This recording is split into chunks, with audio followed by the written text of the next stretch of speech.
Paano nga ba mag-add ng any app sa ating lock screen gaya nito? Yan, gantong apps na makikita nyo pagkabukas nyo pa lang ng screen. So paano nga ba? Ang gawin nyo lang is punta lang kayo sa App Store ng inyong iPhone. Dito search nyo lang yung iScreen. Ito siya. Ang gawin nyo lang, install nyo lang. So naka-install na sa atin. So open nyo lang or punta kayo sa mismong app. So ito yung application niya. Dito sa homepage nitong iScreen application, scroll down nyo lang at hanapin nyo itong Dynamic Island section. Dito sa may kanan may makita kayong more button. Tap nyo lang.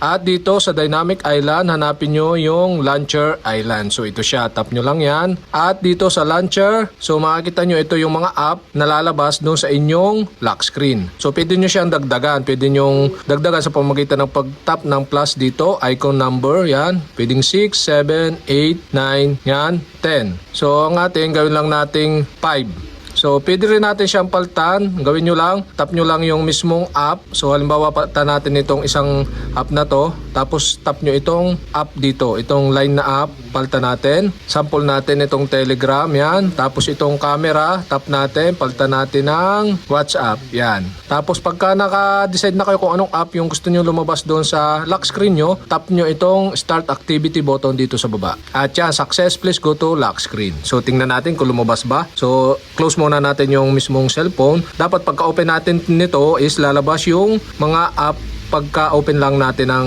screen. Yan. Yan, ito na yung mga app. So, sample natin i-open yung Facebook application. At yan guys, nagbukas na yung ating Facebook.